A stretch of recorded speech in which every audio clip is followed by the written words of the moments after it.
Go to newmchenry.org/pathways. And on the side, it has all the dates of all the weeks that we're doing this. And so the one has a link on it for the last week. You can click on that link, and I think it's on YouTube or something. Anyway, it'll send you someplace where the video is posted. We're going to video today, and that'll be available for you as well. Dr. Ross, welcome. Go. Thank you. All right. Oh, yeah, that's on.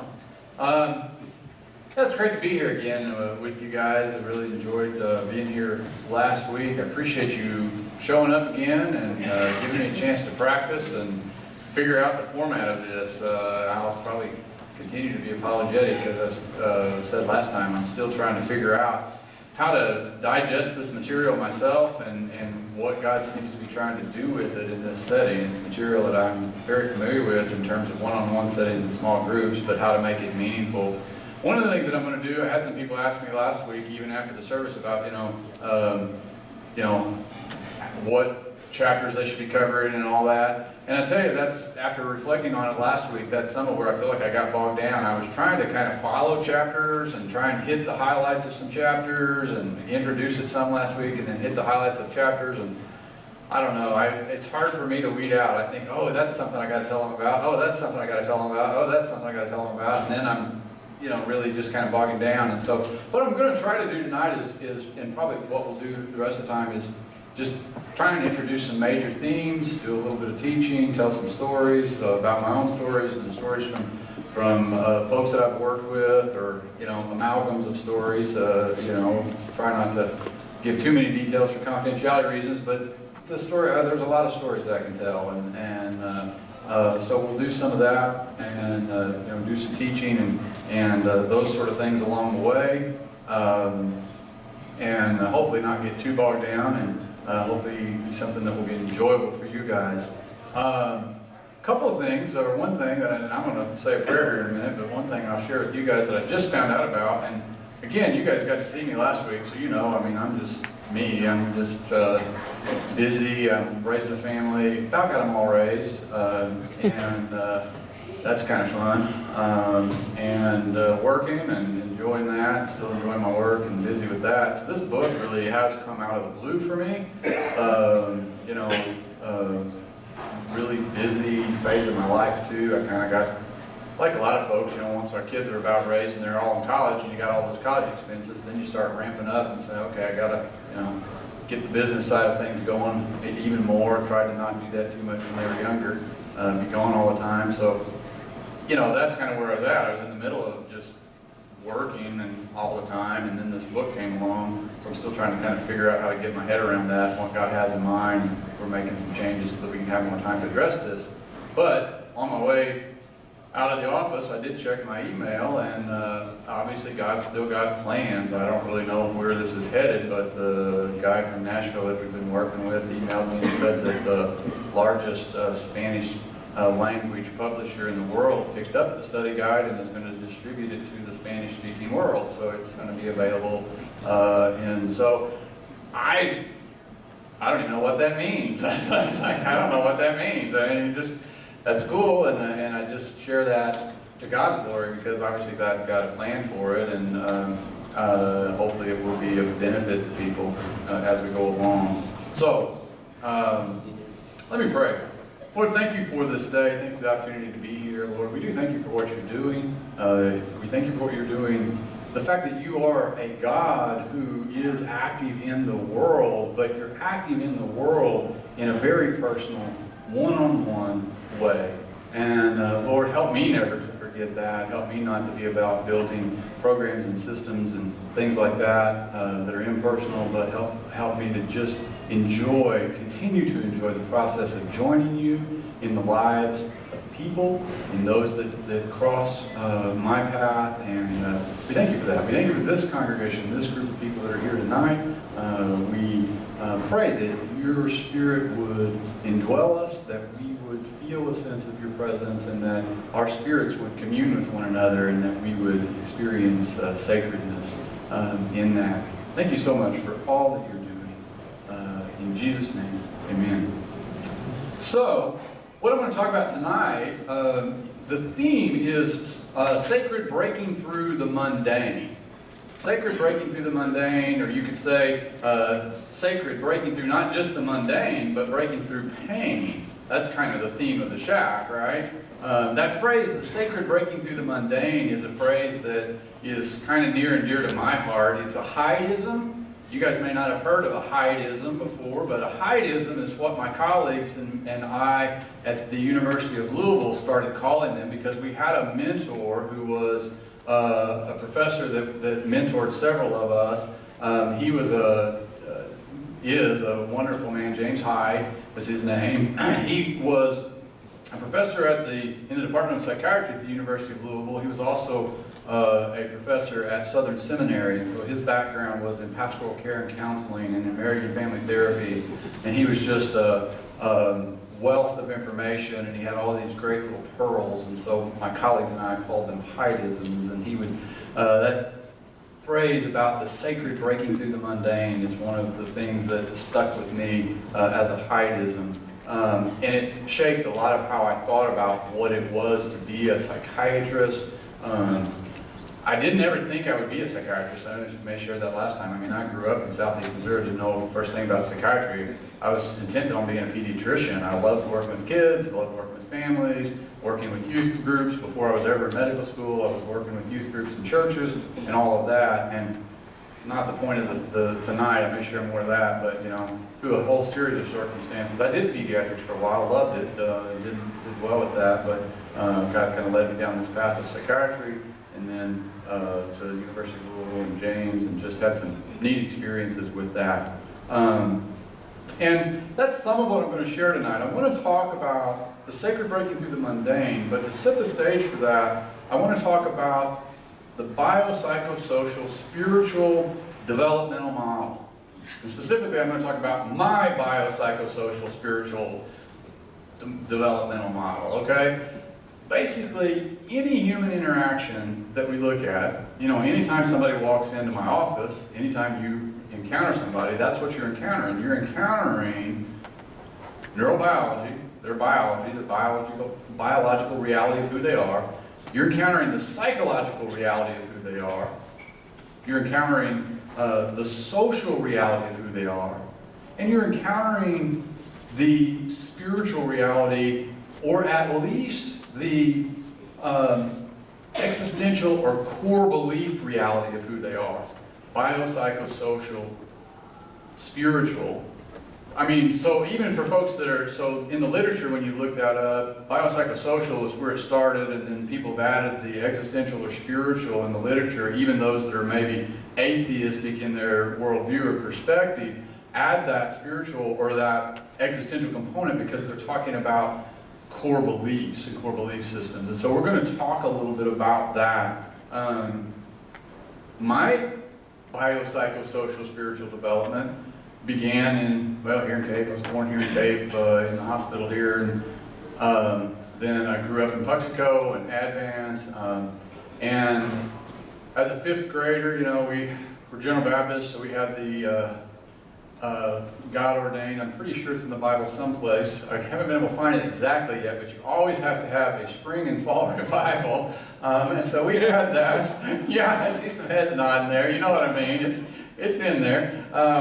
And we had that one of those. I think it was the spring revival, and I went with my family as a fifth grader. And I remember getting all through that revival and feeling some sense of something going on. And then on a Sunday night, revival had already ended. Sunday night, my dad and I went. I don't know where the rest of the family was at, sick or something. But my dad and I went, and I went forward to the altar. Actually, got all the way out to the truck and then started talking to my dad, and then we went back in and went forward to the altar and had that experience of salvation. And that was very real and genuine and meaningful to me at that point as a fifth grader, which we could talk a lot more about. And then I could share stories with you to talk about my biopsychosocial spiritual development. I could talk about my experiences at youth camps and various things like that as a kid growing up, going out to Camp Allen, a camp over near Poplar Bluff, and running around the hills and hollers and getting into all kinds of trouble and giving youth leaders a lot of grief and all those sort of things. But having some some formative experiences there too that began to shape me, and beginning to step into leadership roles in youth and youth ministries, and then transitioning from there into college and what those experiences were like, and how that began to shape me as I began to step away from my family and into my own experiences and getting married and all of those kind of things. Transitioning from there then to Utah, after medical school, went to the University of Utah for a couple of years and did some training, and so that was it was interesting. It really made me deal with a lot of my cultural beliefs. These people, so if, they're real similar to me, but if I'd just been born over here versus over there, it allowed me to begin to challenge my cultural beliefs and who I am and what has shaped me in this biopsychosocial spiritual development.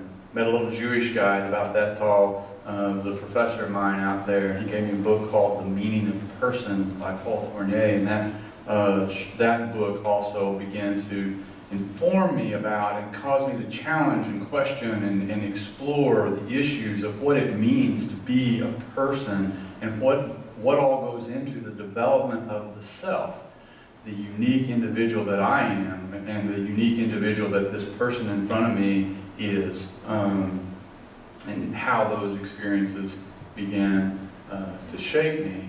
We went through a study while we were out there. We went to a little Baptist church out there, and we had lots of great Mormon friends, so I don't want to, if anybody's LDS or anything out here, we had lots of great Mormon friends, but I always tease them, and they tease me about the fact, because, when we were out there, I never had a Mormon missionary, never had anybody knock on my door, but they used to tease me. Well, they said, if you're living in Salt Lake City and you're not Mormon, then there's no hope for you. So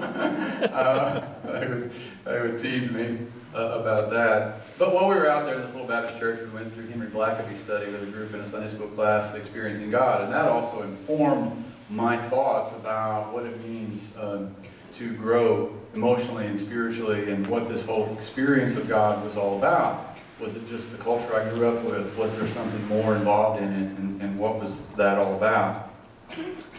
So, that's kind of a quick rundown of what I went through to get me to the point of really questioning in some deep ways what's the sacred and what's the mundane.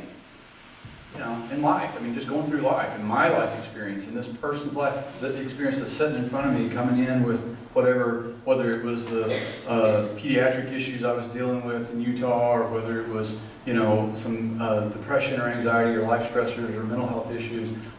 What is the sacred and what is the mundane? Those are some of the things that I was struggling with and dealing with, trying to come to terms with. So, with that as a background then, it's time to do a little bit of teaching. And we're going to do a quick psychology and neurobiology 101. So I apologize for the boring academic nature of these slides, but we're going to do a little bit of that. And there we go.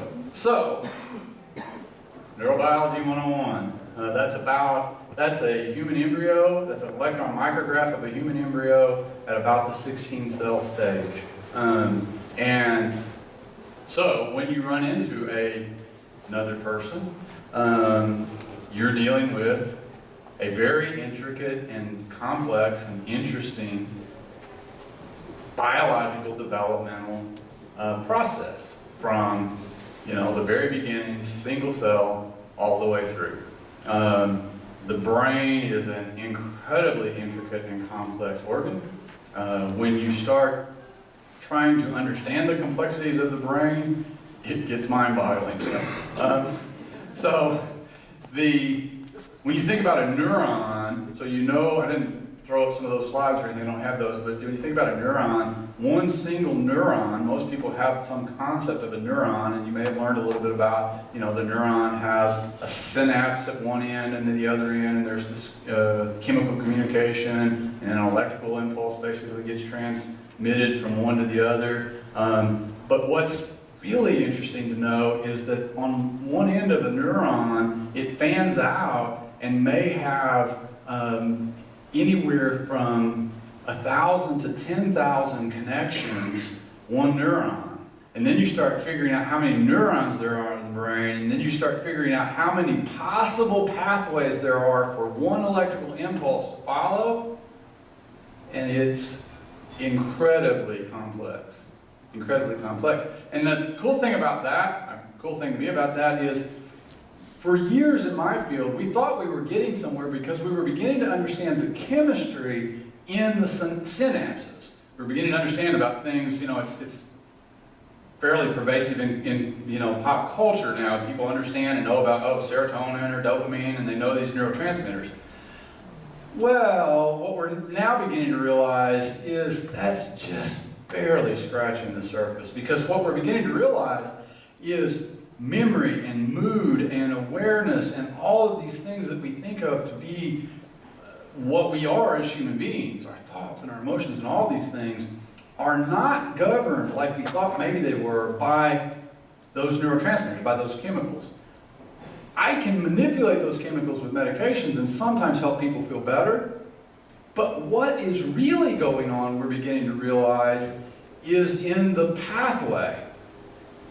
So one pathway in my brain probably represents one specific memory, one specific nuance of some emotion, one little firing. And so the complexity of that starts to really be incredible. And that's some of the neurobiology that we're dealing with when we sort through these things. Now, that's my lovely wife. I wasn't going to show her the slides, but I have to this morning, but I made her promise. I said, I'll show you the slides, but I'm going to make you promise I'm not changing these slides. Like, okay. That's my lovely wife, Paula, and we met in a youth group in the Advanced Bucksico area and dated. She robbed me right out of the cradle. I was about 14, I think, when we first started dating, and dating, whatever you do at 14, and dating, going to youth group together and sitting by each other and holding hands. We've been married for 32 years this May, 3 kids, and definitely have enjoyed our time together. We ride a tandem bike. If you see a green tandem bike out somewhere, we're getting where we ride all over the place. And we did our first 3-day unsupported trip on the Katy Trail this fall. Rode 150 miles in 3 days, and it was a lot of fun. So yeah, and that's me, but not cool. That is the Grand Canyon of the Yellowstone. Highly recommended. We lived in Utah, as I said, and that was one of our mini trips. Yellowstone's only about a 4.5-hour drive from Salt Lake City, so we went up there a lot. And that is our oldest, Garrett. Paula is incredibly tough. Garrett was a couple of weeks late on his delivery. He was on schedule and he was late. And he's been that way his whole life. That has not changed. He's now married. I graduated from medical school and he was supposed to be born shortly thereafter, and then we were going to Salt Lake City. So he was 2 weeks late. We ended up moving to Salt Lake City when he was 6 days old, instead of 3 weeks old. I don't know if that was going to make a big difference, but he was 6 days old. We moved to Salt Lake City, and I immediately started my first rotation in the pediatric intensive care unit, large pediatric intensive care unit at the University of Utah. Paula was incredibly tough, and she did great out there. We were there for a couple years. Did a lot of backcountry hiking with that little guy on our back, and he was just content. He was one of those kids you could sit down in the floor and put a few toys in front of him and say, Garrett, you play here for a minute, and we played, and he'd keep playing, we'd come back, he'd be still playing. We thought, this parenting thing's easy. Yeah, then we had 2 more kids. They weren't quite that way, And there's the next one in line. That's Garrett. And then Josh is our middle child. And Josh is a bundle of energy. Paula and I talk about the fact that, I mean, Garrett, this is a true story. It's a great story to tell for these kind of talks, but it is absolutely true. Garrett, you could sit and watch, and you could watch on Paula's belly, this arm or elbow or leg would just stretch and slowly just stretch across her belly, and then it would hold right there. And then it would relax. That's Garrett to this day. Josh, on the other hand, oh my goodness, what are you doing? Is there like some kind of boxing match going on in there, or jumping jacks, or what's happening? I mean, there was just all this energy, boom, boom, boom, boom, boom, all over the place. That's Josh. That's Josh to this day, still. And then, you see that's a little bit darker, but I love that picture, so it's a little darker. That's Erin. She came along, and she's laid back in her chair, and that's a good example of Erin, actually. She's the youngest, the only girl. She definitely kicks back and rules from her throne, and that's pretty much her, you know. Now, she grew up with brothers, and she's, I remember when, now Josh, don't get me wrong, she took her licks from him at first, because Josh, it wasn't that Josh he was not terribly jealous of her, he wasn't mean to her per se, but Josh was just so busy, and he just didn't really have a concept of where he was at and where other people were at in the world, you know. It's like, I'm here and I want to go there, and he just goes. And his sister, if she happens to be between here and there, she might go flying, you know. And no, he didn't understand why that was a problem. We tried to teach him about why that was a problem, but Erin did pretty good. I mean, I remember when he came screaming down the hallway with claw marks all the way down his back. Like, I think your sister got a hold of you. So that's Erin and some of her temperament. And that's the three kids. When we moved, I don't know, I think we were still probably in Louisville at that time. That's Garrett when we were in Louisville. I think he was the Lone Ranger or something there. I don't know. He was pretty much, yeah, he was in charge and doing something, some big adventure. That's Garrett, first shave, you know, so we had to get that out. Now, it was an electric razor. I tried to convince him that didn't really count. But no, he wanted to stick with the electric razor. He wasn't going to let Dad get the regular razor out. This is just much more recent. Some of these things I'll try to get through without getting emotional. This has just happened. This is our middle son. Josh is the guy with the beard and the glasses that you can see just behind the one there, with his head kind of tilted down. Garrett, our oldest, is the bald-headed guy right in the middle with his back to us. Erin's the lovely young lady right next to him, and then my mom and dad. But this is at Josh's wedding in September, and they had Lydia's family and our family come forward and shared a prayer with us and then served communion. And I'll get emotional. And I'm a big ball bag, is what my brothers always say, so that's okay, it's not new for me. But it was very meaningful, and it was just a neat experience. And Lydia's in there, I promise you. I was looking for a better picture of that, but she's right behind Garrett serving him communion, so my daughter-in-law is in that picture, but you barely see her. This is our whole crew. That is my mom and dad, and then Paul and I, and then my two brothers and my sister, and my sister-in-laws, brother-in-laws, nieces and nephews, the whole crew. And we have a lot of fun together. We have our problems, we're not perfect, but we have a lot of fun together. A couple years ago, we took that whole crew. We went to Chicago, we got on the Empire Builder and rode the Empire Builder to Glacier National Park and spent a couple weeks out there and did a lot of fun stuff.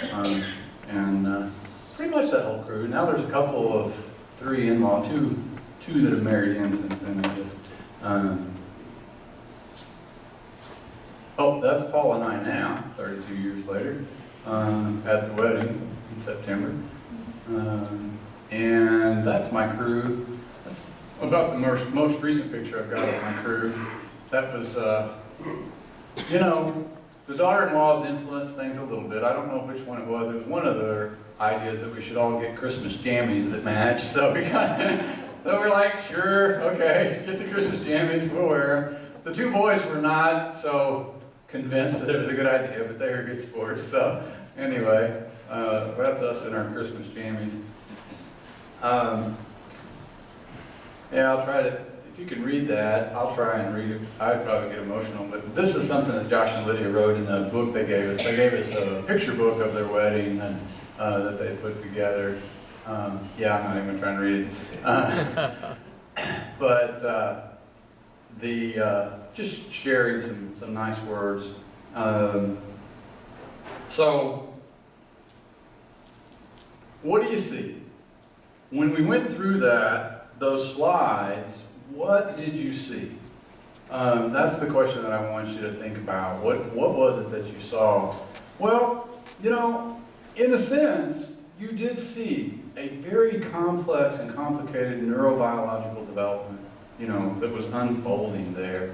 You know, you saw those little kids becoming toddlers and figuring out those issues, and, you know, we could tell stories about him and learning how to walk and learning how to interact with one another, and Erin learning how to be the queen and manage her brothers, which she still does pretty well. You know, so there's biological development and biological transition, you know, the first shave and the transition into adolescence and that whole process, and then, you know, those things. So you see in those slides, there is complex neurobiological development going on. And then in those slides, you see complex psychosocial development. You see the interactions. You see siblings learning how to get along with each other and how to manage. And you see parents learning how to parent and manage life with a busy schedule and residency, and figuring out how to stay married for 32 years and not kill each other, and figure out, you know, all of those things. You see grandparents in that picture, my mom and dad, that are dealing with those stage of life transitions with, you know, kids out of the home and how to stay connected with grandkids and what is their role, and while they're trying to figure out retirement, and so you see all of those biopsychosocial things, you know, in those slides. But here's the question. Where's the sacred and where's the mundane? And how do you know? That's the struggle. That's the dilemma that I struggled with for a lot of years in terms of sorting these things out. Where's the sacred and where's the mundane? There are certainly a lot of prevailing worldviews and ideas out there that would basically say it's all mundane in a sense. I mean, it's all a closed system created world. It's all neurobiological development from the bottom up, from going all the way back to evolutionary principles of, you know, Big Bang, single cell organisms, blah, blah, blah, blah, blah, and all that transition, okay?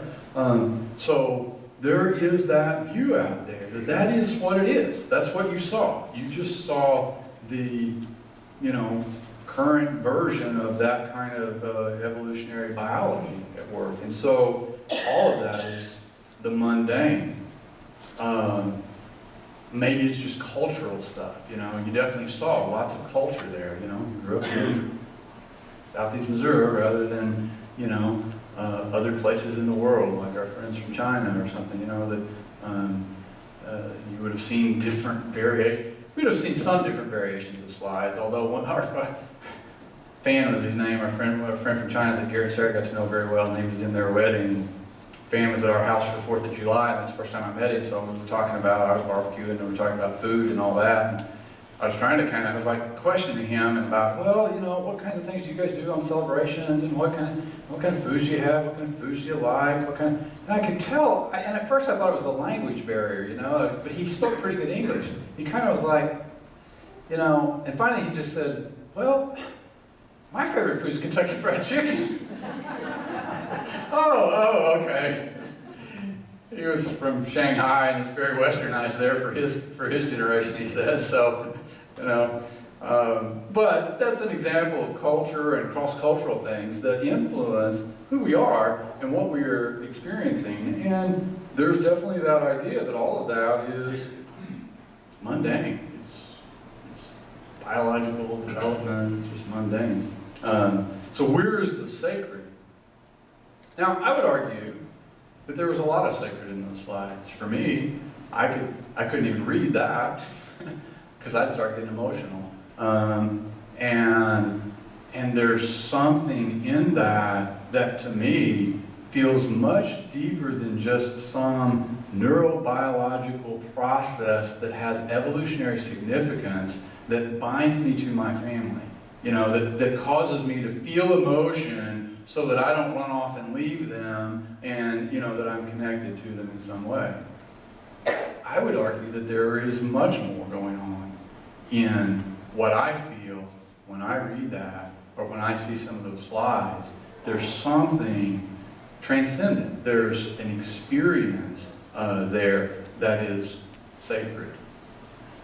And we could probably all go around the room. You guys could share at your tables stories similar to the stories I've been sharing, and we could identify with one another and connect with one another around story. And we might even catch a glimpse of it from one another. We might catch a glimpse in a story, in something where we feel, wow, okay, that was, we call them things like God moments or whatever. We catch a glimpse of something that feels transcendent. And we experience that in meaningful ways. So I would definitely argue that in those slides, there were lots of things that were transcendent, where the sacred broke through the mundane in my life during this process of development. C.S. Lewis would talk about that,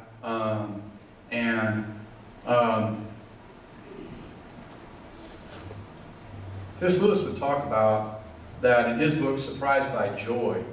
One of the better, I love C.S. Lewis, and I love pretty much all the books of his that I've read. But Surprised by Joy is a great one, and it's one of the first ones I would recommend. I don't know, some people like Mere Christianity, or I like Surprised by Joy. And here's why I like Surprised by Joy, because Lewis talks about Surprised by Joy, and it's, he makes the point early on in it that that's not intended to be an autobiography. Some people read it like it's an autobiography because it talks a lot about his story. But in effect, what he was doing is similar to what I was doing there. He shares his story to help the reader understand that he grew up feeling like all of this was rather mundane. He grew up in a fairly traditional at the time British home, and went to a British boarding school, and the first boarding school that he went to when he was younger was rather harsh, bordering on abusive. His mother died when he was young. Fortunately, he did transition to a different boarding school where there was some nurture and support. He also grew up, with religious upbringing and high church traditions and various things, and so he knew a lot about religion and scripture and God from that perspective, but abandoned it, did not feel that it had any significance.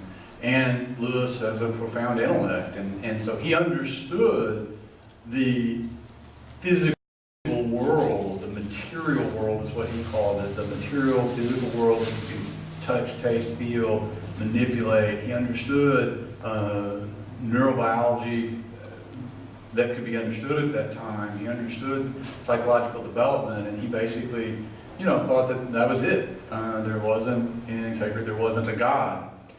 He also happened to have some pretty cool friends. And you guys may know those stories about the Inkling group that would get together and, go sit at some pub and drink beer and tell stories. So he would share stories with folks like Tolkien, and he would go on long walks with J.R.R. Tolkien, and they would talk about their stories and talk about life and talk about various things. And he discusses the fact that he couldn't say exactly when it happened, but he could say that when he left on the walk, he wasn't a believer.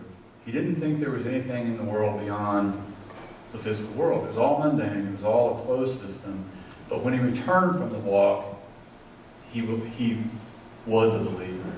And the thing that he begins to then describe in Surprised by Joy is he talks about the sunlight glistening through dewdrops on moss. And he said he had an experience with that he begins to flesh out and describe as joy, that he knew was not an emotion and had no evolutionary significance. And to him, there was no explanation for it in his view of the world. There was no explanation for what he experienced there. And he called that joy. And that transformed everything for him. Not in an instant, but over time, because he said, if there is even a glimpse of one thing outside the mundane created world, even if there's a glimpse of one thing outside that world, then there must be something outside that world. And it shattered his belief system. And then he goes on to do all the things that C.S. Lewis did. So that is the sacred breaking through the mundane.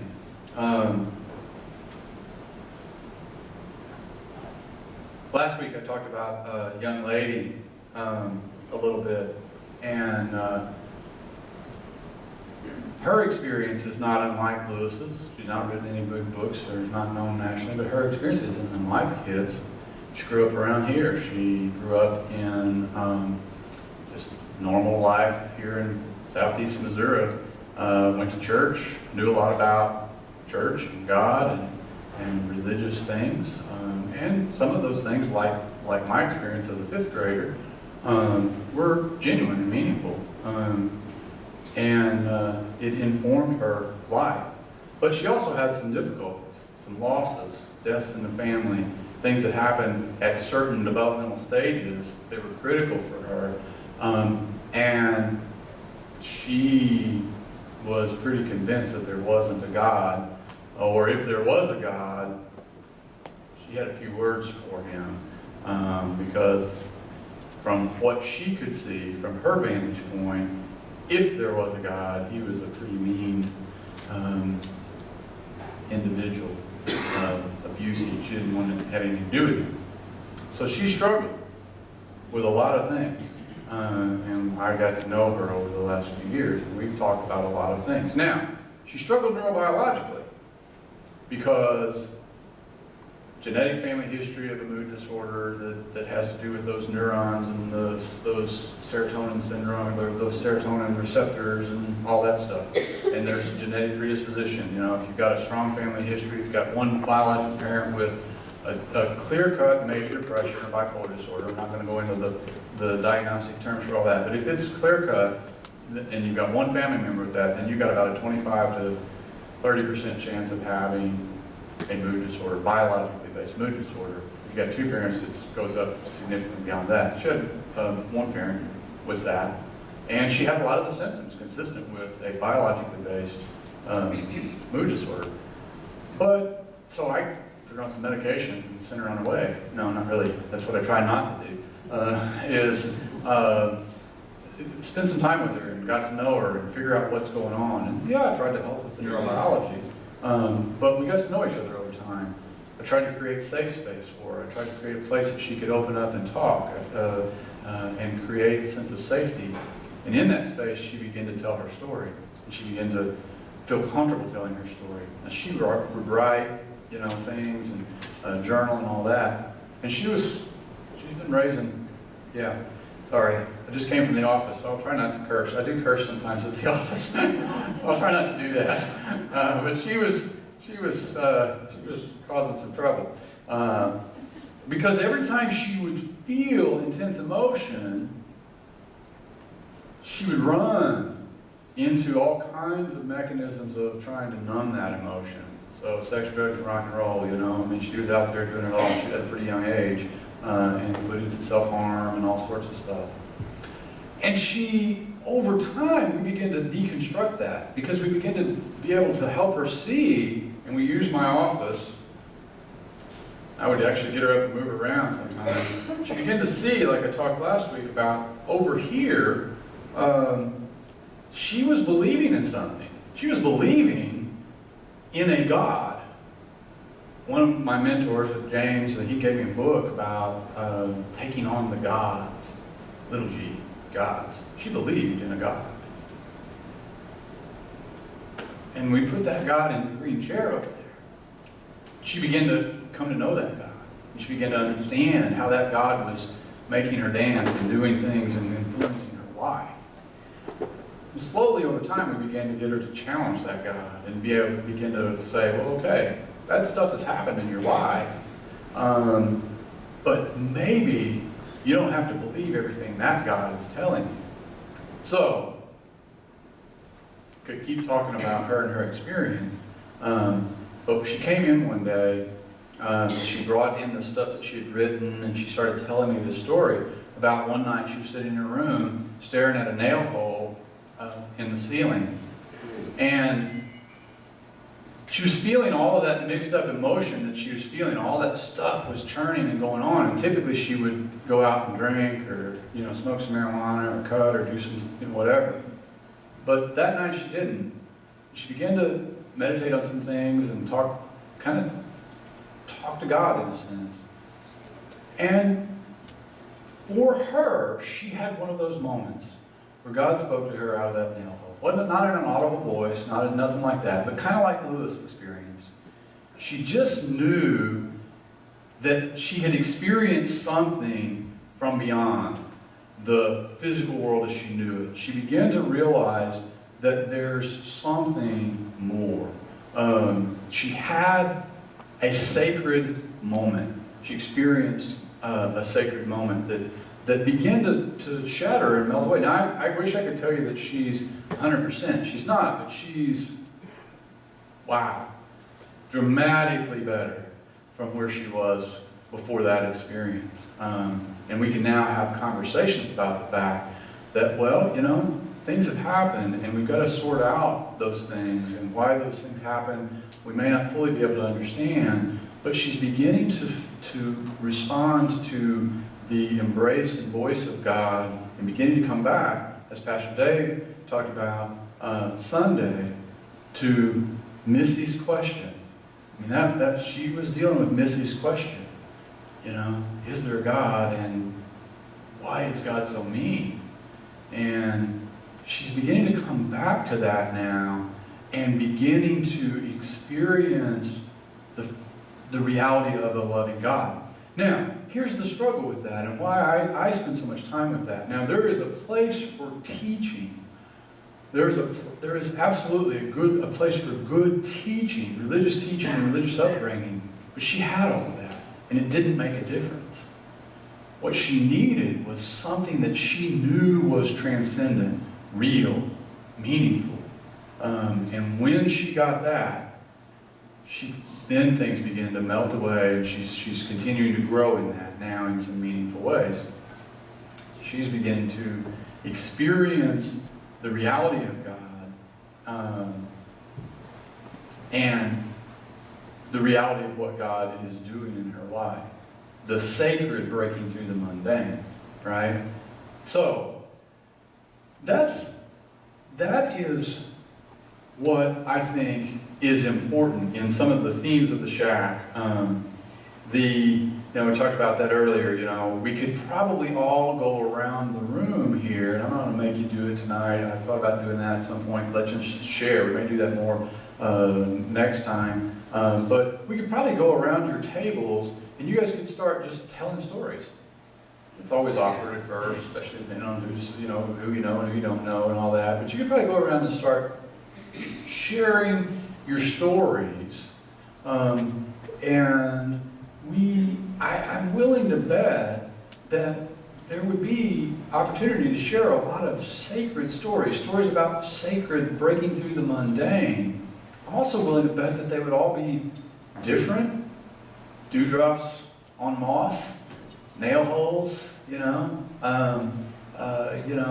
moments. I mean, some of them may be very religious. I mean, that moment in the truck with my dad was scripted, in a sense, by the culture I grew up in. We always have, spring revivals, and it's a little turn or burn kind of, stuff. And as a fifth grade boy, that gets me anxious, and my emotions are going, and so I'm having this emotional, oh my gosh, I don't want to go to hell, all that. And so some of that experience was scripted by the culture that I grew up in. That's not sacred. That's not sacred. But there was something beyond that. I'm convinced there was. I could argue with Dawkins or whoever, they might argue otherwise, which we'll talk about in a minute. But I would still argue that there was something beyond the cultural scripting that was real and transcendent and sacred and meaningful to me, that shaped and continues to shape who I am. It wasn't the only experience. I have had multiple experiences since then where I have those moments of transcendent awareness. The picture of Paul and I, when we were in our wedding finest, one of the sacred moments for she and I was at a youth camp out at Windermere, out of Lake of the Ozarks. We were young, barely older than teenagers ourselves, but we were leading and teaching and doing some things with kids. And I remember, I probably get emotional now thinking about it, but I remember I had to get to her one night. I mean, I had to. I just had to. We'd been separated all day, and I had to get to her, and I had to talk to her. I didn't propose to her that night, but I knew, and she knew, because she had to get to me. And we knew from that point forward that we were going to end up getting married. And there was something, again, we could talk about that. Maybe that was culturally scripted. Maybe that was, influenced by this and that stuff. But there was something transcendent and sacred in that moment that shaped me and still shapes me today.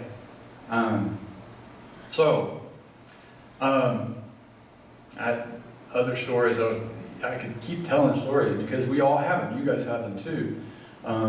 Sacred moments with those little boys that you were seeing there. I remember it still, crystal clear. It's one of the times that I feel like, I've never heard an audible voice from God or anything like that, but this was one of those moments that is probably the crystal clearest moment in my life, where I knew God was tapping me on the shoulder and saying, really kind of what he was saying was, dummy, this is what I've been trying to tell you. But it stuck with me, right? Because I was struggling with stuff. I was struggling with, feeling an incredible sense of responsibility for making things happen. Because I'm kind of a make things happen kind of guy. That's a little bit of my temperament and nature. And I felt that from my upbringing, that I had to be out there, winning souls and saving and doing things and just doing all this stuff for God. That was the little catchphrase, for God. Yeah, God kept trying to tell me, Brad, you just got this kind of turned around. And so one day, after he'd been working with me on this for a few months, I was out on a bright sunny morning in Louisville, Kentucky at our house, one of the few Saturdays that I had off from working at the hospital, and I was washing our old maroon minivan. And I had these two little boys washing that minivan with me, and they were doing like little boys do. There were rags that they were using, had gravel in them, and they were dirty, and I was just like, man, I could wash this car a lot easier if they just go in the house. And that's when God hit me upside the head and said, Brad, this is what I've been trying to tell you. You want those boys to be here because you want to experience something with them. You want to participate with them in something. You don't need them here. Okay, I get it. You don't need me, but you want me to be there. You want me to participate with you in the sacred. You want me to participate with you in those sacred moments in the world, those things that you're doing. You don't need me, but you want me to participate with you in that. So, we all get to share those. I can keep telling stories. Our daughter went back to college Monday, so we had some sacred moments Sunday night. We just had a really neat conversation. So that's what the shack is about. That's what the shack was for Mac.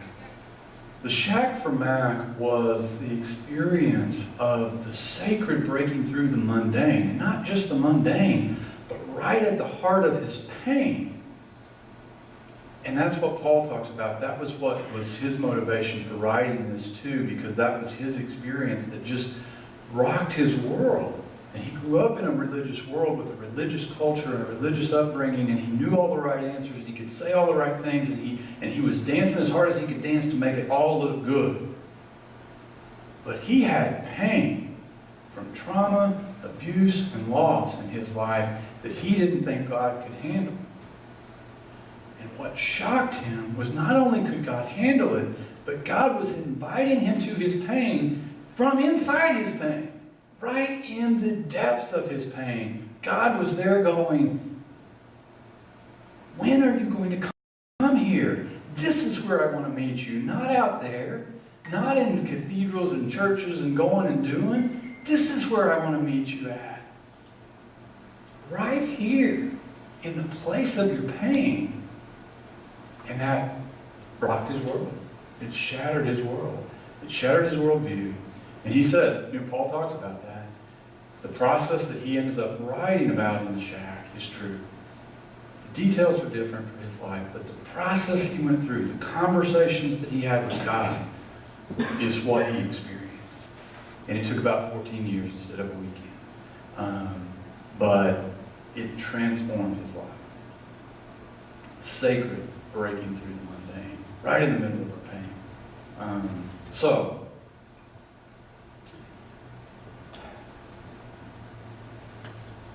that's the main thing.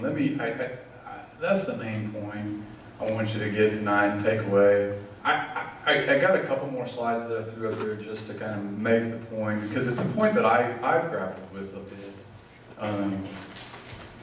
in my trying to understand things and understand how to help people. And that is, if it is a closed system, and this whole biopsychosocial spiritual development is going on, but it's a closed system, then we're pretty doomed. I mean, it's like the self.